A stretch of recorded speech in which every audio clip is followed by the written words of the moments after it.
Hello there, you are welcome to His Gov TV, and my name is Collins Nanaya Abebese. In case today is your first time, we would like to remind you to subscribe to our channel, and if you have already, of course, subscribed, we thank you very much for your support. So in today's discussion, we are basically looking at the 1948 route, what really caused the 1948 route, and this event is very, very important. It is the watershed of our independence struggle.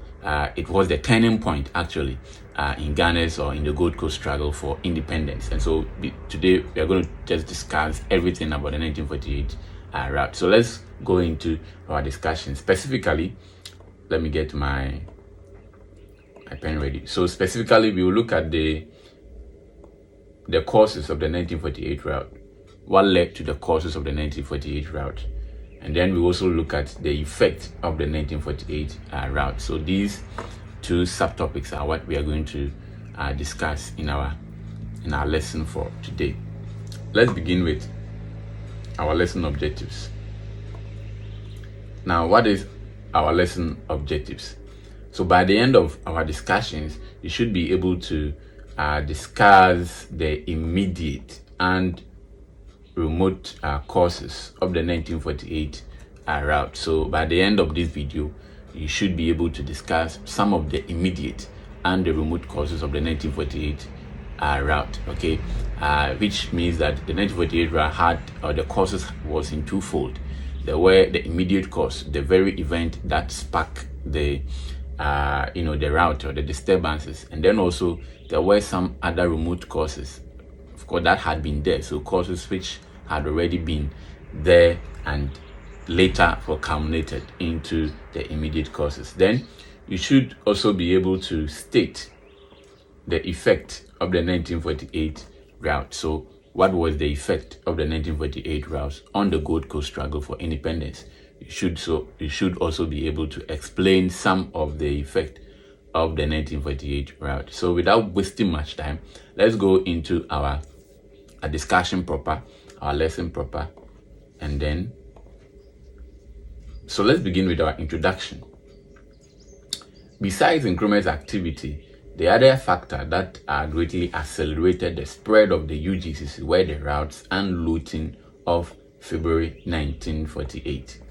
Now, Nkrumah came into the Gold Coast around 1947 after the formation of the UGCC, the first political party in the Gold Coast.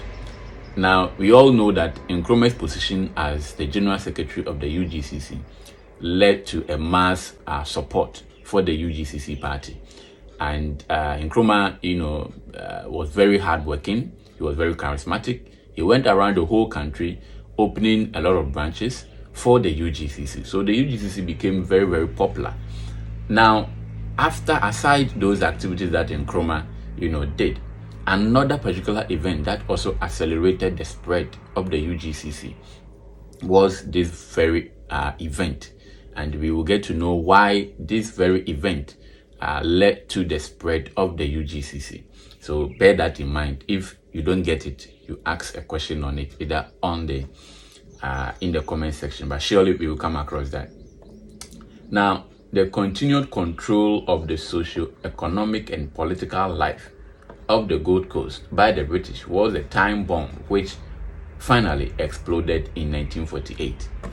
So if you have been following our discussions, we have talked about the continuous control, the socio-economic and political life of the Gold Coast was controlled by the British.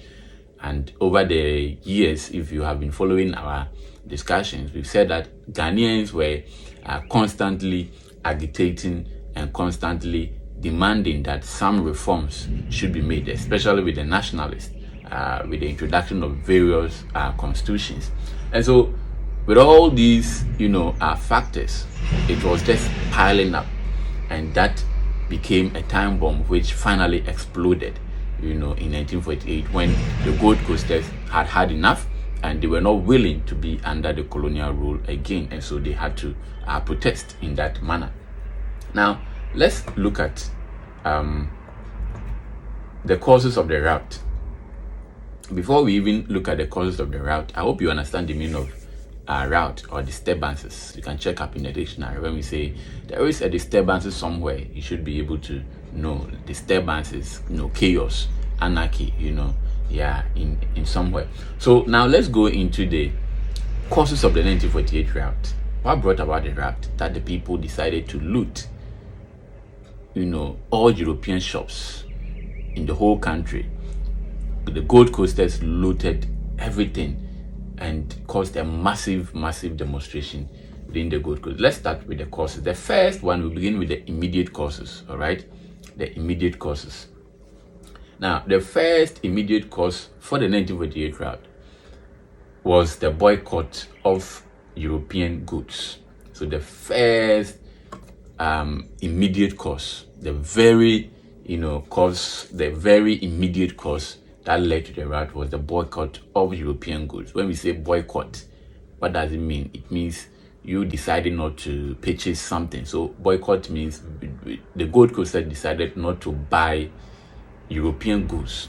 Now, what actually happened that made the Gold Coasters to actually say that we are not going to buy European goods? Now, in 1948, Nii Adjetey, who was the Osu Alatamanche, so the chief of Osu and leader of national boycott movement. So Nii Adjetey actually formed an association called the National Boycott Movement. Now, these associations successfully boycotted goods that were sold by immigrant merchants, that is Europeans and Syrians, 2 days earlier owing to high price. Okay, an agreement had been reached with the colonial administration to do something about the prices on 28 February 1948. That day, a reduction in the price of consumables was to be effected.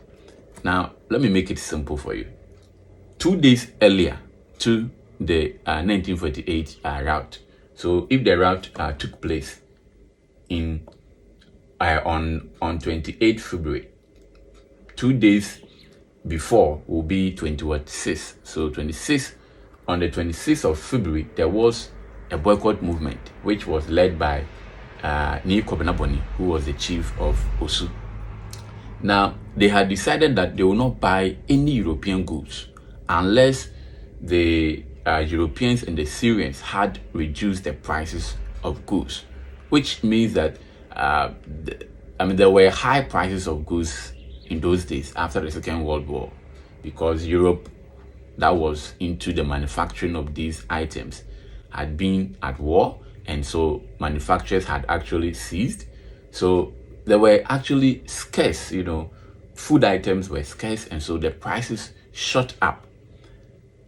Nii Adjetey, the chief of Osu, led a national boycott movement on 26th of February, 2 days earlier to the 1948 riot, and they had decided that they won't buy any European goods unless the Europeans or the immigrant merchants, which were the Europeans and then the Syrians, they reduced their prices.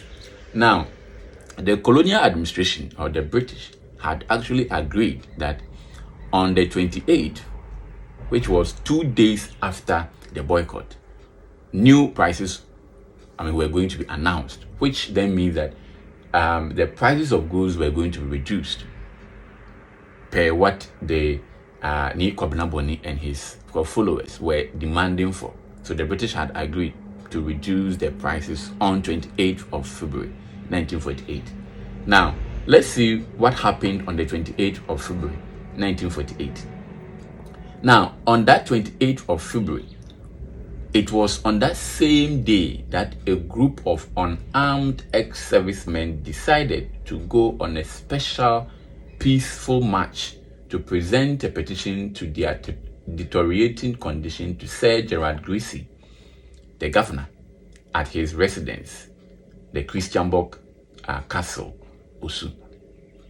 Now, on reaching the Osu-Labadi crossroad, they encountered a contingent of policemen on duty under the command of Captain Colin Emery, who ordered them to stop. The ex-servicemen didn't.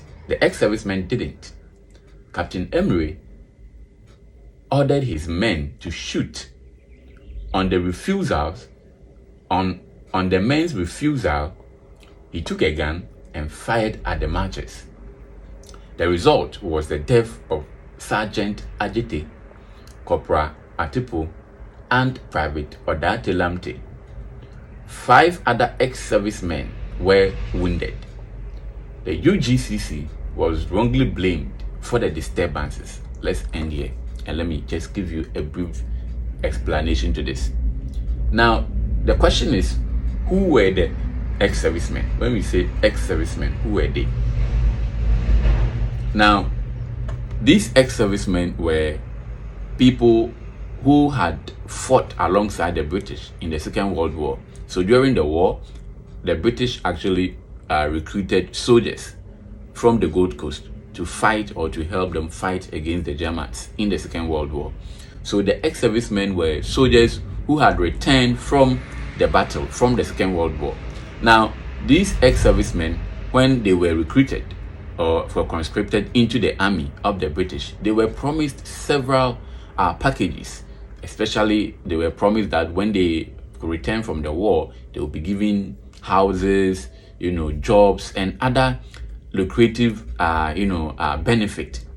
However, upon their return from the war, they realized that the British were not willing to actually do what they promised them. They were not willing to give all the promises or to fulfill all the promises that was given to them by the British. Meanwhile, there are other British counterparts who they fought with and had returned to Britain. They were given their packages. Some of them were even promoted. However, with their Ghanaian counterpart who had fought alongside the British, they were not given anything. The British broke their promises. They did not fulfill their promises of giving these ex-servicemen who had fought in the Second World War the packages that they promised them when they were being recruited. So on that 28th of February, there was a shooting incident. And this shooting incident involved ex-servicemen who were on a peaceful march. So I'll show you a picture of the ex-servicemen. Let me show you a picture of the ex-servicemen here. Have you seen these men over here? Yes. Ex-servicemen dressed like this who fought in the Second World War, okay, and had been promised that when you return from the war, we are going to give you A, B, C, D. Upon their return, the British failed to fulfill that promise. So then, they decided to march on peacefully, unarmed. They didn't have any gun, anything with them.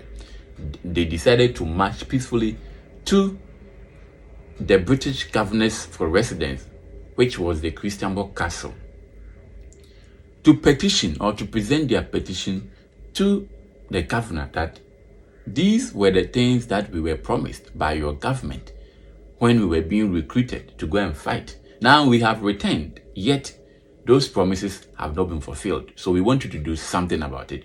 On their way to the Christianborg Castle, they met a contingent of policemen who were under the command of Captain Colin Emery. Now, Emery ordered these ex-servicemen you see here to stop marching to the Christianborg Castle. They refused to stop. Then Colin Emery ordered that they should be shot. Of course, the men refused to shoot. Then Colin Emery himself took the gun from his men and shot through these ex-servicemen. Now, in that instance, 3 of them immediately died on the spot.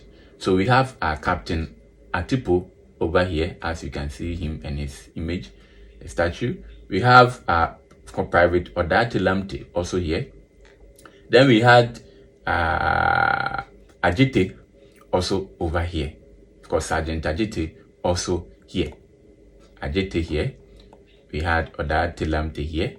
And then we had Attipoe here. These are the statues of these men. And if you go to Osu area, these statues are still there. On the spot, these men were killed. 3 of them were killed. Then, others also sustained injury. All right. Let's go back here. Now, let's not forget that on that day, 28th, when this shooting incident actually took place, that was the day that the British had agreed to actually reduce the prices of consumables. So the Gold Coasters were actually waiting for the prices of new goods to be announced, only for them to hear that the British have actually shot, or the colonial administration has actually shot some ex-servicemen who took part in the Second World War, and that some of them have been killed and others had sustained injuries. So that actually sparked the whole, rout or disturbance. Oh, really? We are waiting for you to actually, reduce the prices. We are waiting for new, prices to be announced. Then the next news we hear on that 28th is that some of our men have been shot. People who were not armed, and they have been shot by the British colonial administration or the British officers. So this actually sparked a huge disturbance. It led to huge disturbance. Now the Gold Coast decided that fine, then we are going to destroy and loot every shop. Since we are waiting for you to reduce the prices of items so that we can go and buy, and you are not ready to do, then we will go into these European shops, dismantle, destroy, loot, steal, take everything that we can lay our hands on from the shop. So that actually led to the 1948 rout. Immediately when the people heard, it became like a wildfire.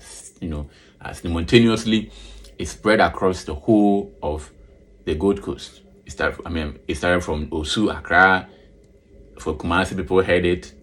Of course, Tamale people heard it. For Accra, people heard it. Cape Coast people heard it. Then all of them at the same time decided to storm the shops of these people, and eventually that brought about the 1948 rout. Now, interestingly, after the rout, the UGCC members were, blamed for being part of the rout. The British felt that they were behind the actions of the people. Wrongly, they were not actually the ones behind the disturbances. They were just wrongly blamed, but they were not the ones. So the leading members, 6 of them of the UGCC, were arrested, and these were J.B. Dankwa, Dr. J.B. Dankwa, Dr. Kwame Nkrumah, Akufo-Addo, William Oforiatta, Ako Ejei, and Obechebi Lamptey. These people were arrested and they were sent into prison, detained in the Northern Territories. That is in the northern part of Ghana. They were sent there.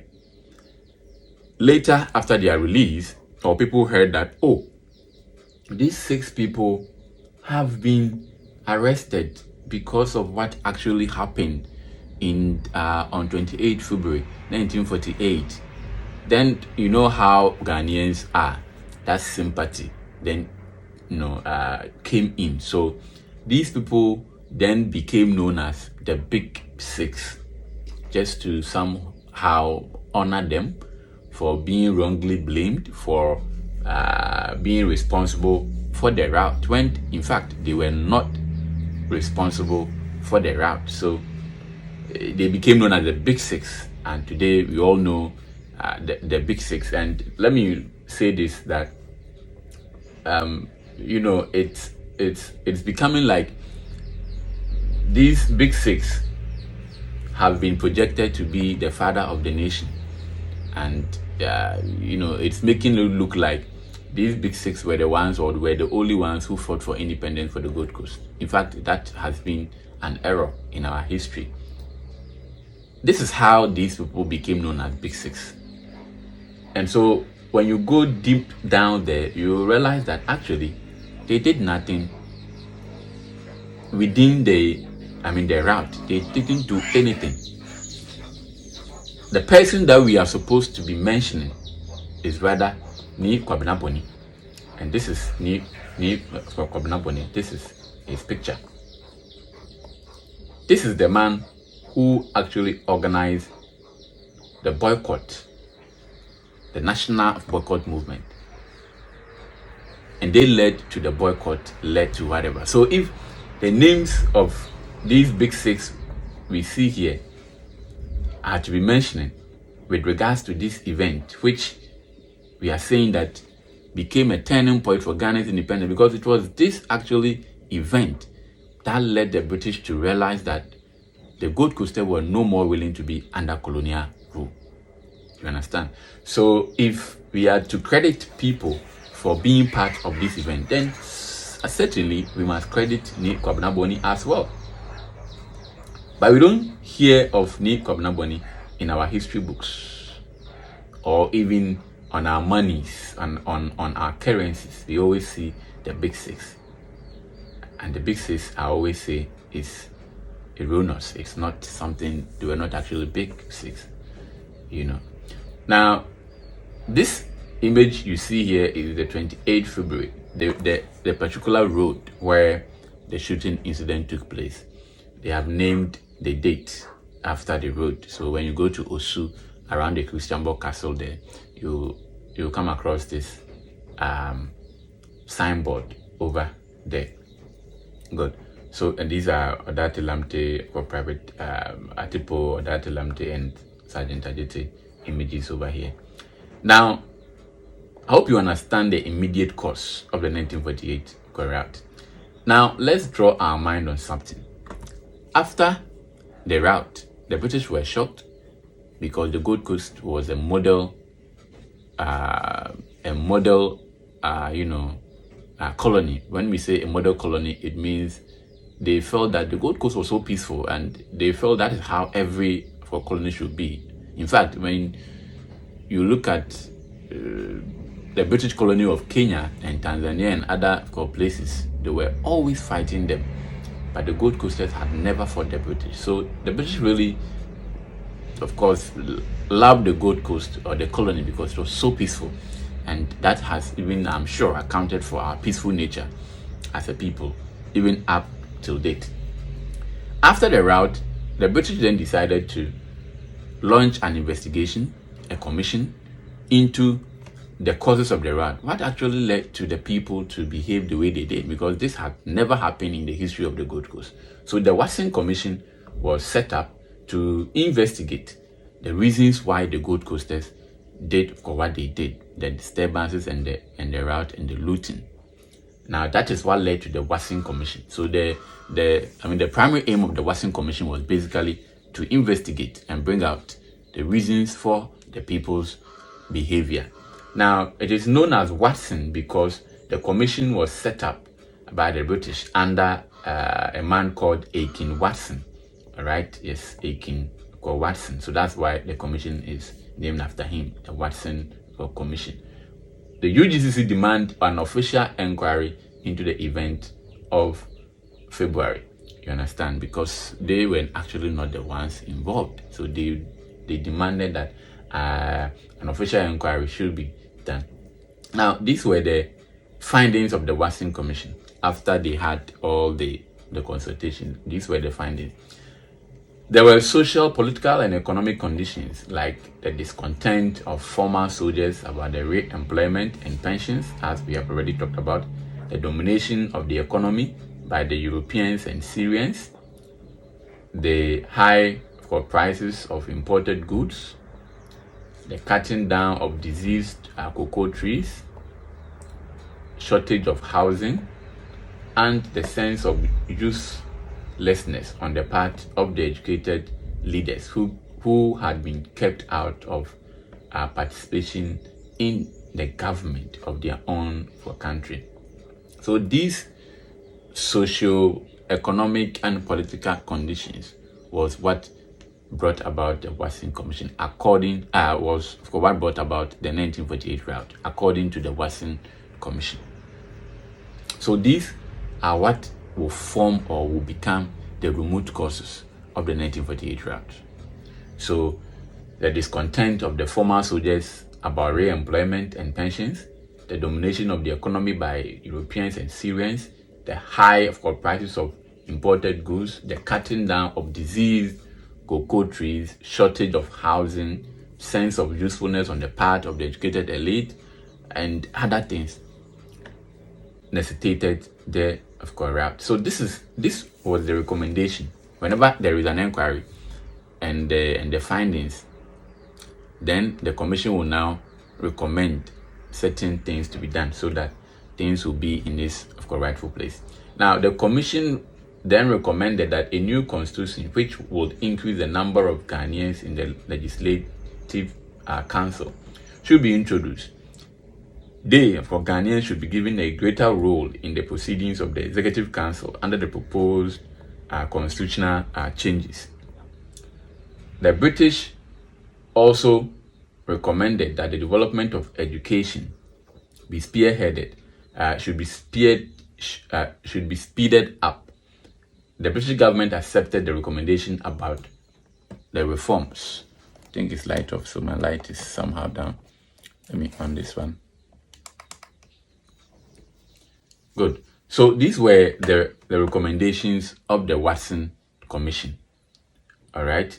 And this, after this, of course, the British government accepted these recommendations, and then a new constitution was promulgated. I think the 1951 constitution was then brought about, which finally led to the first election of the Gold Coast. Good. So as I have already indicated, the remote causes were there. Inflation was one of the remote causes, because imported goods were actually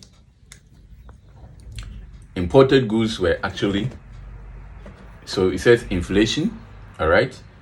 So the World War II brought about inflation. For prices of imported goods such as milk, sugar, and soap skyrocketed. Okay, this was because during the period, most industries tend to produce military, of course, weapons instead of consumer goods.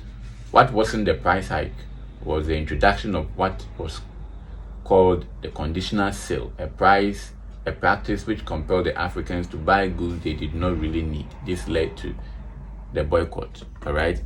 So as I earlier indicated, during the war or the Second World War, the industries that were producing these commodities, soap, milk, and coal, they were producing actually ammunitions. All right. So that led to scarcity of these items, and that also led to inflation. And the people were actually demanding that they bring it down. Monopoly of trade by the European trading firms. So these firms had formed an association of West African merchants to control the sale of goods and dictate the prices. Working in concert, the firm succeeded in selling goods at higher prices, regardless of the effect on the people. So trade was monopolized, was controlled by these European firms, and they had actually agreed on the prices, and there was nothing anybody could do about it. All right. So, and they had succeeded in selling their items at high prices to these to the Ghanaians, and that led to that. The cutting down of cocoa trees. Another economic cause for the 1948 drought was the measure taken by the colonial government in controlling the spread of the swollen shoot disease, which hit many cocoa. About 50,000 of cocoa trees were affected. All right. So cocoa, which is the highest earning for the country, was hit with a swollen shoot disease, which was a viral disease. And viral disease, we don't have cure, you only control. How to control? So the British then decided to cut down the cocoa trees so that the disease does not spread. However, the farmers at that time, they didn't actually understand what was going on, felt that the British could have done something more better than, instead of cutting down the cocoa trees. Okay, they could have maybe cured the disease instead of cutting down, and so that actually led to frustrations among the Gold Coasters. Now let's look at more. Now social, we can also say unemployment and shortage of houses in urban centers was a reason for the 1948 drought. People they didn't have jobs to do. There were also shortage of houses in the urban areas in Accra and Co. Okay, let's look at more. Also, politically, we can also say that the grievances of the ex-servicemen, which I have already indicated, some of them were not happy because the British, of course, had promised them good pension, houses, and then employment, seats on the legislative council. All of these, the British did not honor them, so they felt that they had been cheated, and that led to the 1948 riot. Now, the flaws of the Banks Constitution, or the Banks Constitution of 1946, was also a factor.